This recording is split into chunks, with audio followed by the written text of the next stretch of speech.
Assalamualaikum warahmatullahi wabarakatuh. Selamat pagi anak-anak kelas 8. Semoga keadaan kalian dalam keadaan sehat walafiat.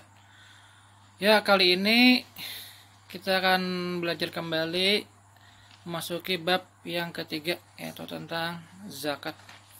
Ya, sebelum kita mulai, kita baca basmalah terlebih dahulu. Bismillahirrahmanirrahim. Nah, di situ kan sebelah kiri itu ada foto. Nah, bisa kalian perhatikan itu foto apa? Ada yang bisa menjelaskan? Kira-kira itu foto apa? Ya, itu tentu foto orang lah. Nah, itu adalah tentang orang yang sedang melaksanakan pembayaran zakat. Jadi yang kalau sebelah kanan itu adalah si muzaki atau orang yang membayar zakat. Kemudian sebelah kirinya itu adalah si amil yang menerimakan zakat atau si penerima zakat. Jadi bisa lembaga atau perwakilan lah. Nanti kalau amil itu kan orang yang nanti menyalurkan zakat untuk diserahkan kepada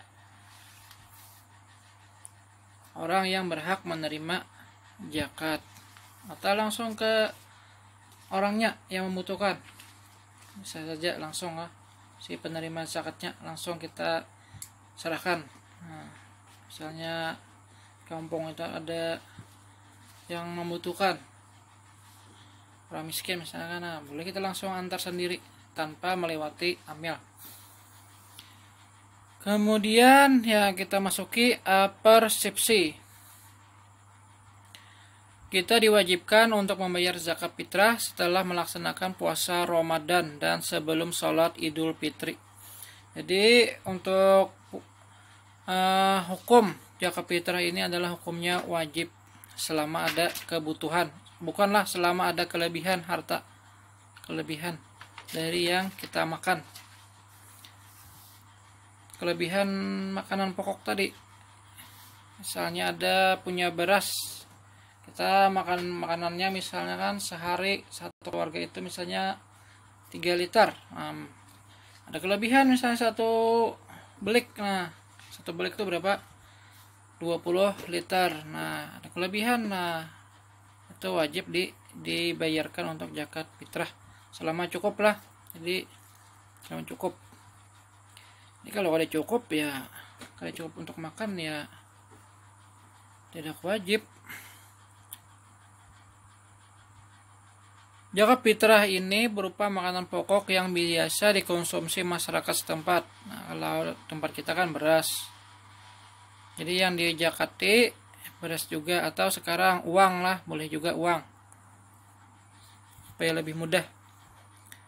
Yang senilai dengan harga makanan pokok tadi. Satu orang wajib mengeluarkan zakat fitrah minimal 2,5 kilo makanan pokok. Nah, biasanya kurang lebih 2,5 kilo lah per orang. Zakat ini kemudian disalurkan kepada 8 golongan yang berhak menerima zakat. Nah, jadi itu 8 golongan, 8 asnaf. Di antaranya orang fakir, orang miskin, gharib. Nah, banyaklah. Fisabilillah. Nanti ada pembahasan. Kemudian selain zakat fitrah, kita juga dianjurkan membayar zakat mal atau zakat harta benda. Jadi selain zakat fitrah, bila kita punya kelebihan atau kelebihan harta, tapi dengan syarat-syarat tertentu, misalnya cukup haulnya, cukup nisab dan haulnya, milik sendiri, nah dan lain-lain, itu ada syarat-syaratnya nanti. Jadi jika kita punya harta dan sudah cukup syaratnya, itu wajib juga bayar zakat. Misalnya emas kan, emas itu nisabnya kurang lebih 85 gram. Kemudian sudah memasuki atau menyimpannya itu sudah cukup 1 haul atau 1 tahun. Nah, itu wajib dibayarkan, dikeluarkan zakatnya. Dengan catatan kalau emas tadi tidak dipakai lah. Kalau dipakai misalnya anting, gelang, kalung, bila dipakai tidak wajib.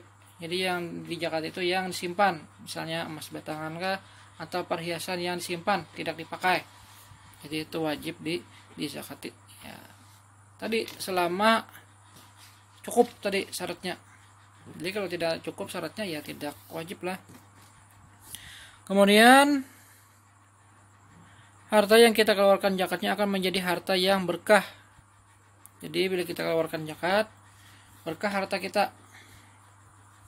Bagaimana ketentuan-ketentuan dalam berzakat? Untuk dapat memahaminya, simaklah penjelasan materi berikut. Nah, di sini kita memasuki tujuan pembelajaran.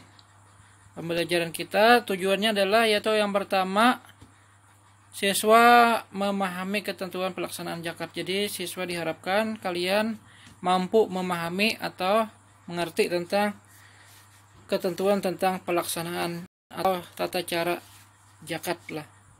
Tahu pengertiannya, tahu hukum-hukumnya, tahu caranya. Nah, kemudian menghayati hikmah zakat. Jadi hikmahnya itu apa nanti?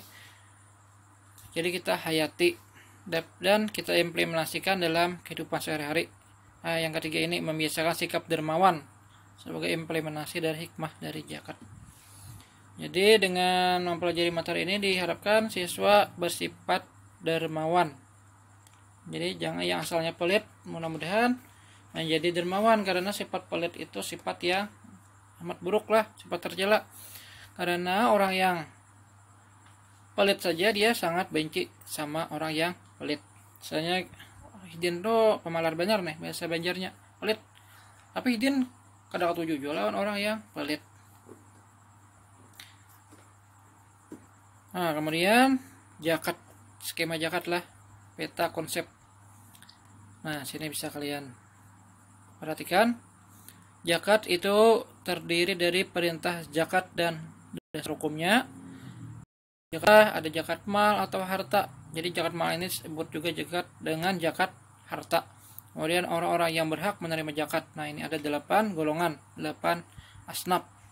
Kemudian fungsi dan hikmah zakat. Ya, kita sebelah halaman 18. Pengertian zakat. Nah, pengertiannya apa? Pengertiannya puasa, bukan puasa lah. Ini Bapak anak bukunya taka kipas angin tadi. Nah, ini halaman. Berarti Bapak tadi sekeliru juga menyebutkan halamannya. Nah, halaman 44. Nah, kipas nih, guys. Kita bolak-balik ini. Nah, lipat ya. Nah. Pengertian zakat menurut halaman 44 lah. Jadi buka halaman 44. Pengertian zakat menurut bahasa, kata zakat artinya tumbuh, suci, berkah dan berkembang. Jadi dengan berzakat maka harta kita akan tumbuh, suci, bersih, berkah dan berkembang. Adapun pengertian zakat menurut istilah adalah mengeluarkan hak orang lain yang ada pada kita, baik berupa makanan pokok di suatu negara ataupun berupa harta kepada yang berhak menerimanya berdasarkan aturan tertentu.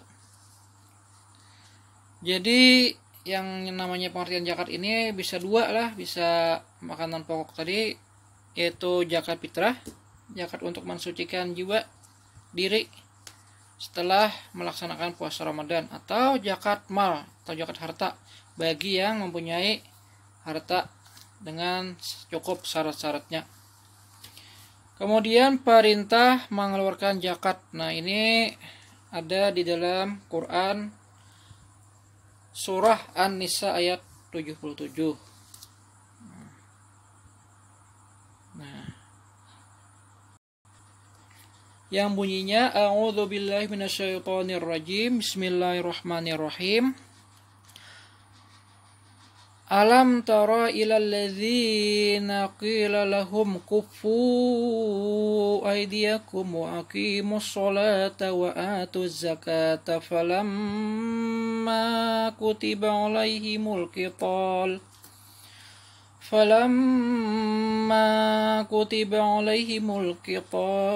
idza fariqum minhum yakhshawna an-nasa kakhasyyatillahi aw ashadda khasyah.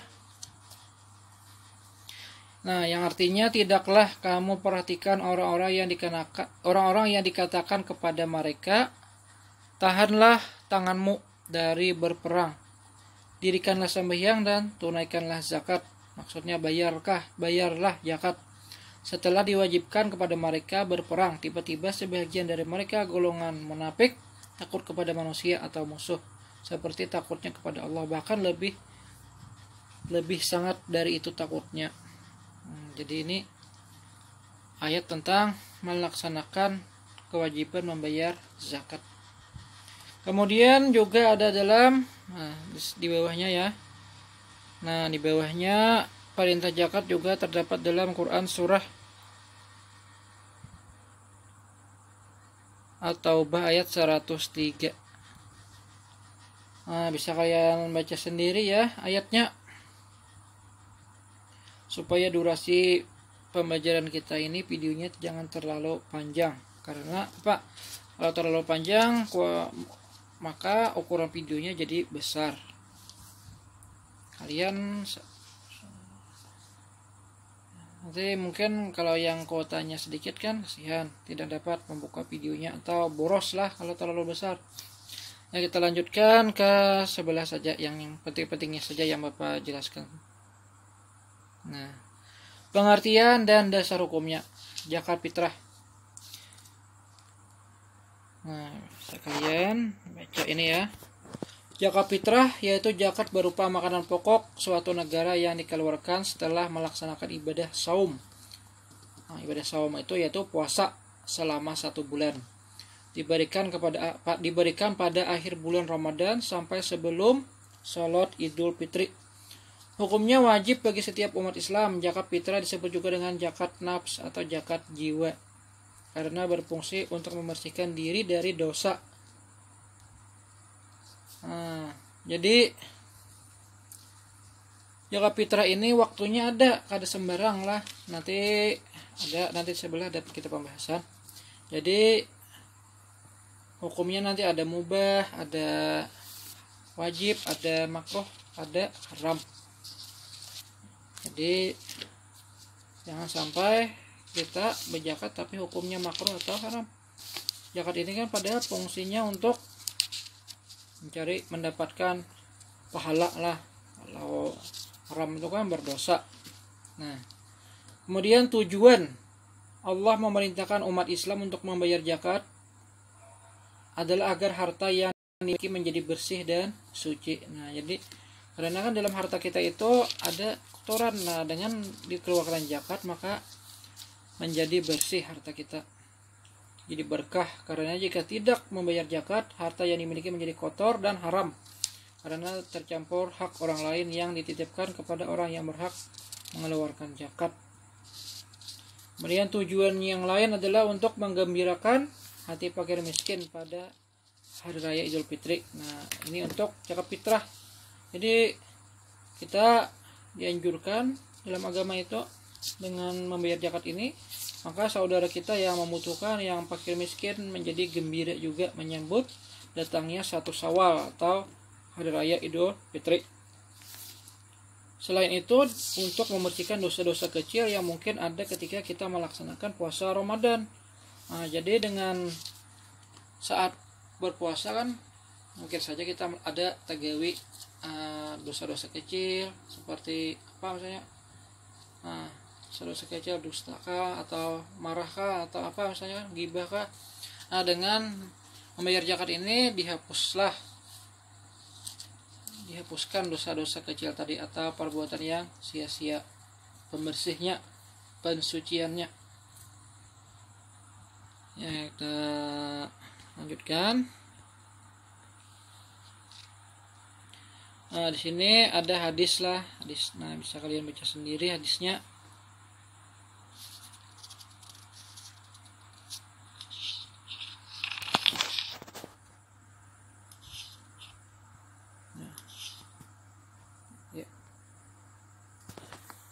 Nah, di sini zakat fitrah anak-anak, istri dan lain-lain menjadi tanggungan orang yang menanggung dalam kehidupan sehari-hari.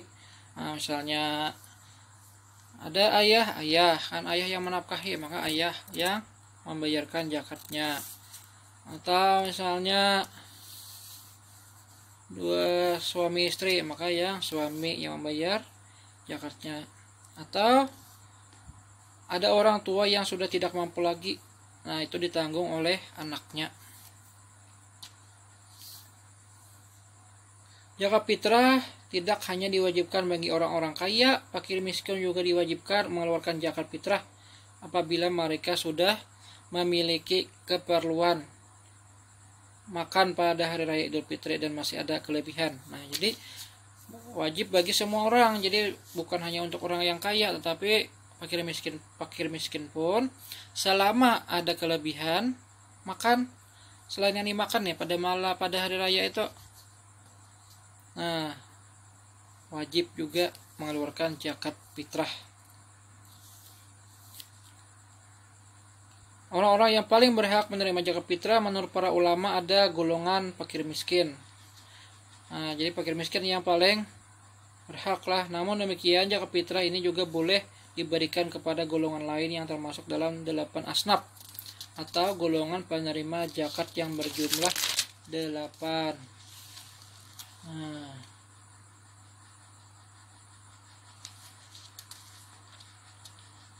ya Bapak ya carikan dulu golongan yang 8 asnaf itu.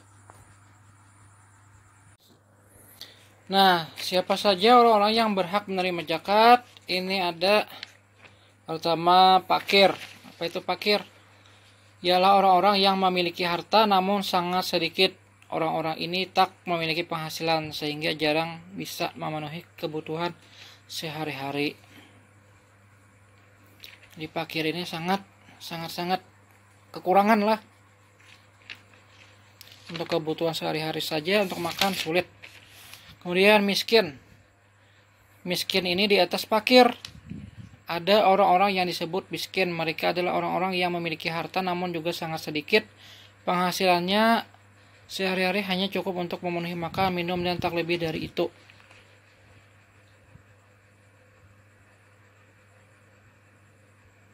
Jadi miskin.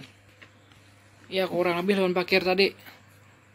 Tapi juga sangat kekurangan. Kemudian amil. Nah, amil apa itu amil? Amil adalah orang yang mengurus zakat, mulai dari menerima zakat hingga menyalurkan atau membagikan kepada orang yang membutuhkan. Jadi amil ini berhak juga dapat zakat. Kemudian mu'allaf, orang yang baru masuk Islam atau mu'allaf lah. Jadi mu'allaf ini berhak juga menerima zakat. Tujuannya agar semakin mantap meyakini Islam, semakin kuat ia beragama. Kemudian rekop, memerdekakan budak. Di zaman dahulu banyak orang yang dijadikan budak oleh saudagar kaya. Inilah zakat digunakan untuk membayar atau menebus para budak agar mereka dimerdekakan. Jadi dengan membayar zakat dimerdekakan budak, dapat membebaskan budak. Zaman dulu lah, kalau zaman sekarang budak sudah dihapuskan. Kemudian garim, orang yang memiliki hutang. Nah, orang yang terlilit hutang. Garim merupakan orang yang memiliki hutang. Orang yang memiliki hutang berhak menerima zakat. Namun orang-orang yang berhutang untuk kepentingan maksiat seperti judi dan berhutang demi memulai bisnis lalu bangkrut, hak mereka untuk mendapat zakat akan gugur. Jadi pengecualian lah yang itu. Kemudian fisabilillah. Yang dimaksud dengan sabilillah adalah segala sesuatu yang bertujuan untuk kepentingan di jalan Allah, misalnya pengembangan pendidikan, dakwah, kesehatan, panti asuhan, madrasah, diniyah, dan lain-lain. Jadi yang tujuannya di jalan Allah tadi. Fisabilillah di jalan Allah, kebaikan. Seperti tadi membangun pendidikan, dakwah, orang yang dakwah kan, itu boleh di zakat. Kemudian yang terakhir, yang ke-8 Ibnu Sabil. Apa itu Ibnu Sabil? Yaitu disebut juga sebagai musafir atau orang-orang yang sedang melakukan perjalanan jauh, termasuk pekerja dan pelajar di tanah perantauan. Jadi orang yang musafir lah, yang bukan tujuannya untuk maksiat. Jadi kalau maksiat tujuannya ya tidak berhak, itu bukan penerima zakat. Jadi 8 ini yang wajib menerima zakat. fakir, miskin, amil, mu'allaf, riqab, gharim, fisabilillah, dan ibnu sabil. Ya, kita lanjutkan.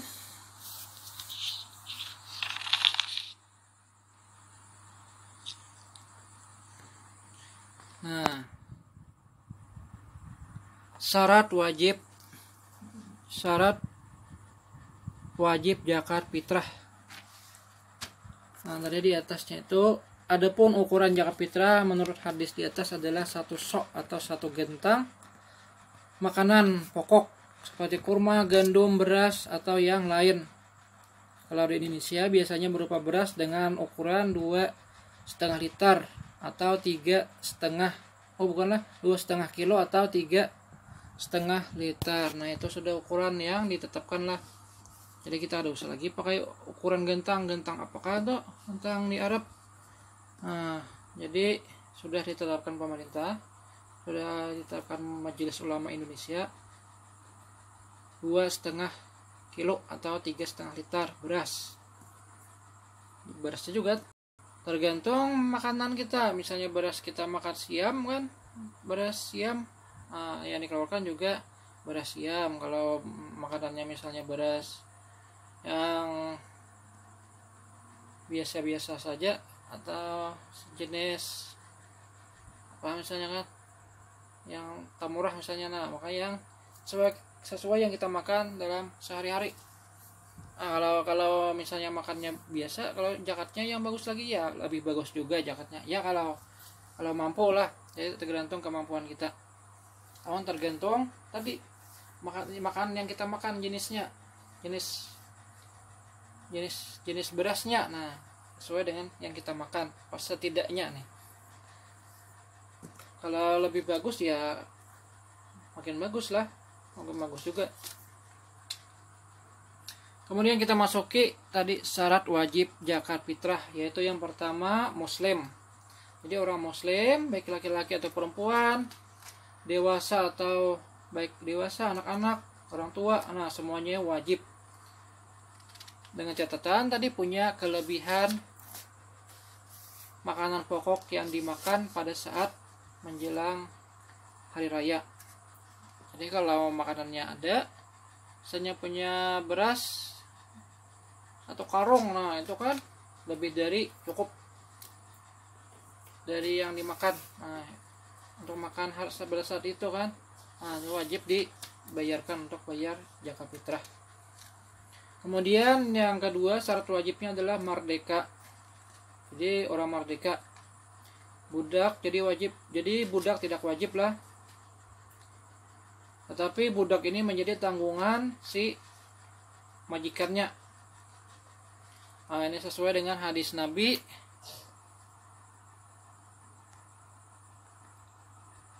Nah, ada hadis Nabi riwayat Muslim. An Abi Hurairah radhiyallahu anhu anna Nabiy sallallahu alaihi wasallam qala laisa fil 'abdi shadaqatun illa sadaqatal fitri. Dari Abu Hurairah radhiyallahu an, Rasulullah sallallahu alaihi wasallam bersabda, tidak wajib zakat bagi hamba saya atau budak kecuali zakat fitrah. Jadi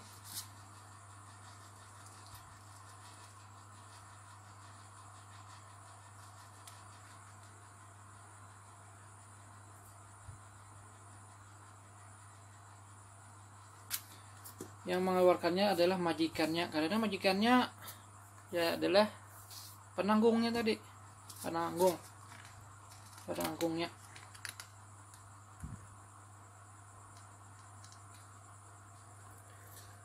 Nah, maksud hadis ini adalah jadi hamba saya itu kan tidak wajib katanya zakat, kecuali zakat fitrah yang dibayarkan majikannya. Kalau harta ya bisa ditebak lah, bisa dikira-kira.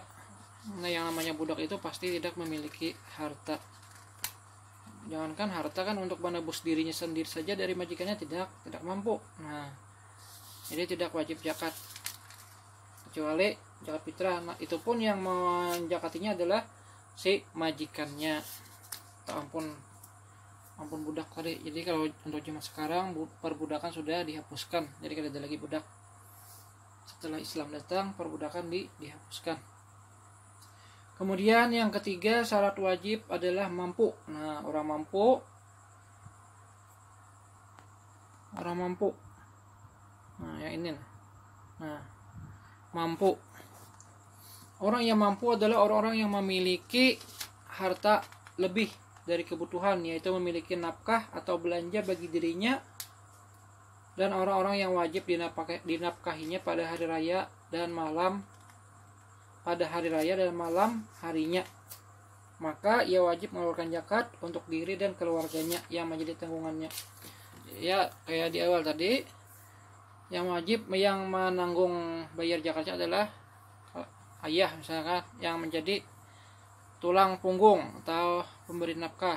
Kalau istri, suaminya. Nah, kalau orang tua yang tidak mampu, ya anaknya lah yang membayarkan zakatnya.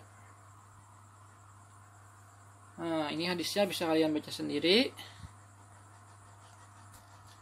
Kemudian kita masuki waktu mengeluarkan zakat fitrah. Nah, ini waktunya.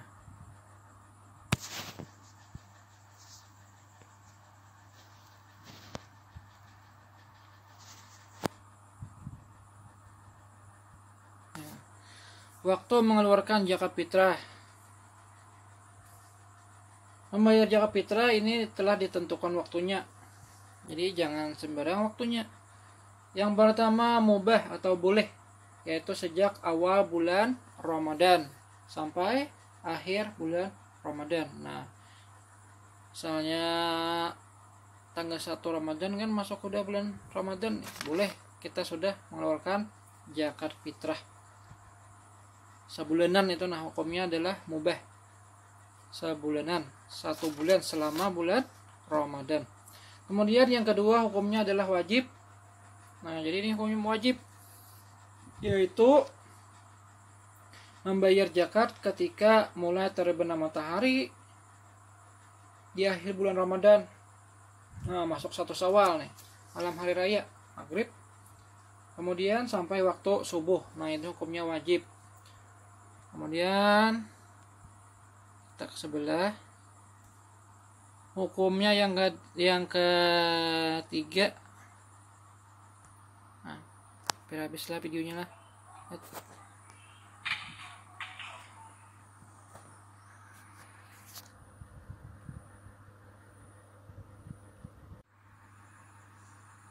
Ya, ada iklan sedikit tadi.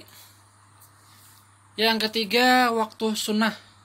Nah, waktu sunnah yaitu waktu yang paling baik sesudah sholat subuh sampai sebelum pelaksanaan sholat id. Nah, ya sebelum sholat hari raya, mulai waktu subuh sampai sebelum memulai sholat id. Nah, itu hukumnya sunnah. Kemudian yang keempat, hukumnya makruh, yaitu sesudah selesai pelaksanaan sholat id sampai terbenam matahari. Nah, jadi sampai yang hari raya selesai sampai terbenam matahari itu hukumnya makruh. Kemudian yang keempat, hukumnya adalah haram, yaitu sesudah terbenamnya matahari sampai semenjak terbenam matahari tadi. Hari ini misalnya hari raya, nah pas masuk waktu maghrib, nah terbenam matahari, maka itu hukumnya haram. Nah, itulah tentang waktu. Jadi waktunya harus yang di awal tadilah waktu mubah, waktu wajib, atau waktu sunnah. Itu masih termasuk zakat fitrah mengeluarkannya. Jadi mulai sejak masuk 1 Ramadan sampai sebelum pelaksanaan sholat id. Jadi jangan sampai selesai sholat id baru bayar. Nah, itu namanya bukan zakat fitrah lagi, tetapi sedekah biasa. Kemudian yang keempat, manfaat zakat fitrah. Manfaatnya adalah atau tujuannya bisa juga ya, yaitu yang pertama berhubungan dengan orang yang berpuasa pada bulan Ramadan. Nah, ini adalah untuk sebagai pembersih jiwa. Jadi dengan melaksanakannya atau membayarnya zakat tadi, ibadah puasa kita yang pada waktu puasa itu kadang-kadang melakukan perbuatan sia-sia atau melakukan dosa-dosa kecil. Nah, dengan dibayarkan zakat maka hilang atau terhapus, maka kita bagaikan bayi yang baru lahir lah, jadi suci. Ibarat kertas itu kertas yang asalnya coret-coret, penuh noda.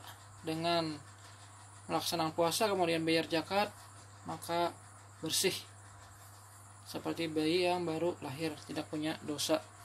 Kemudian yang tujuan yang kedua atau manfaat zakat fitrah yang kedua adalah berhubungan dengan masyarakat, yaitu sebagai sosial lah, jiwa sosial, menumbuhkan rasa cinta pada sesama, terutama golongan orang-orang fakir dan miskin yang membutuhkan uluran tangan kita untuk makan. Banyak kan orang-orang yang kekurangan.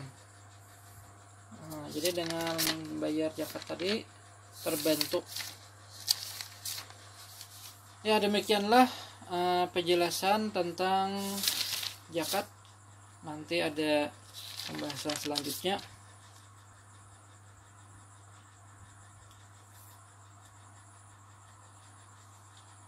Ya, mudah-mudahan dengan Bapak jelaskan lewat video ini, meskipun hanya lewat dunia maya, dumai lah, online, kemudian kalian dapat paham, setidaknya dapat mengerti lah. Salah hilap mohon maaf. Wassalamualaikum warahmatullahi wabarakatuh.